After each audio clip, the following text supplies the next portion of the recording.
बूढ़े पति पत्नी की दर्द भरी कहानी। मेरा नाम प्रशांत है। मुझे गांव के घर से काफ़ी दूर की बड़ी सिटी में नई नौकरी मिली थी। इस शहर में भाड़े का घर लेकर रहने लगा। पड़ोसी के तौर पर घर के सामने ही एक घर था जिसमें एक बुजुर्ग जोड़ा रहता था। दोनों बिल्कुल अकेले थे, मतलब ना कोई बेटा, ना बेटी, ना नाती, ना पोते, यानी एक संयुक्त परिवार नहीं था। मैं एक संयुक्त परिवार का सदस्य था, इसलिए मुझे अक्सर उनके बारे में विचार आते रहते थे। मुझे देखकर बुरा लगता है, इतनी उम्र होने के बाद भी उनकी देखभाल करने वाला कोई भी उनके साथ नहीं है। जब मैं सुबह ऑफिस के लिए निकलता था तो देखता था कि दादी जी अपने कपकपाते हुए हाथों से दादाजी को चाय देती थीं। वैसे ही कपकपाते हाथों में कप लिए दादाजी चाय पीते थे। वहाँ पर रहते हुए कुछ दिन होने के बाद मुझे पता चला कि ये दोनों मिलजुल कर धीरे धीरे घर के सारे काम करते थे। कोई भी उनसे जाकर बात नहीं करता।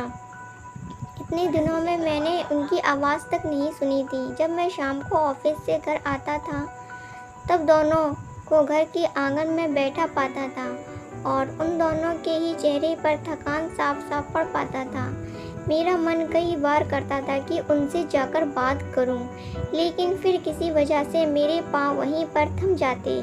मैं जब उन्हें देखता था मुझे मेरे दादी जी की बहुत याद आती और मैं घर पर फ़ोन लगाकर उनसे बात कर लिया करता था। एक संडे जब मुझे ऑफिस में छुट्टी थी तो मैंने देखा दादी जी काम कर रही थीं, लेकिन उन्हें रोज़ की अपेक्षा आज काम करने में कुछ ज़्यादा ही तकलीफ़ हो रही थी। मैंने उनके पास जाकर पूछा कि दादी जी, आपकी तबीयत तो ठीक है ना? क्या मैं आपकी कोई मदद कर सकता हूँ? उन्होंने प्रतिक्रिया नहीं दी। मैंने दोबारा उनसे पूछा, बताइए दादी जी, मैं क्या करूँ आपके लिए? उन्होंने फिर भी कोई उत्तर नहीं दिया।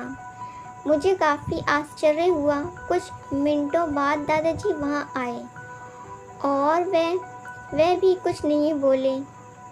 मैंने ही बात को आगे बढ़ाते हुए कहा, मुझे लगता है कि दादी जी की तबीयत ख़राब है, इसलिए मैं यहाँ आया हूँ। मैं आपकी मदद करना चाहता हूँ। बताइए मैं कैसे आपकी मदद कर सकता हूँ? दादाजी इशारों में मुझसे बातें करने लगे। उन्होंने इशारों से मुझे बताया कि दादी जी सुन और बोल नहीं सकती। उन्होंने ये भी बताया कि वे खुद भी बोल नहीं सकते, वे सुन सकते हैं, मेरी बात समझ सकते हैं। उन्होंने इशारों से दादी से कुछ कहा और दादी ने मेरी तरफ देखकर मेरे माथे पर हाथ फेरा। मैं उन दोनों की तरफ देखते ही रहा और न जाने कब मेरी आंखों से आंसू बहने लगे। उस दिन के बाद जब मुझे समय मिलता मैं उनके पास चला जाता। वे मुझ पर बहुत प्यार बरसाते। अब तो मुझे उनके इशारे की मीठी भाषा भी बहुत अच्छी लगने लगी थी।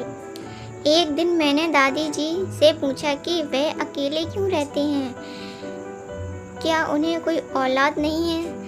दादाजी ने दादी को इशारे से समझाया कि मैंने उनसे क्या पूछा। फिर दोनों मेरे हाथ पकड़कर मुझे आंगन में ले आए और अपने आंखों से आंसू पोंछे और उंगली का इशारा करते हुए एक साइकिल से मुझे दिखाई। साइकिल को देखकर मैं समझ गया कि उनके परिवार वाले उन्हें छोड़कर कहीं जा चुके हैं और वे अब उनके हिस्से में केवल यादें ही बची हैं। उन्हें रोता हुआ देख मैं भावुक हो गया और मैंने दोनों को गले से लगा लिया।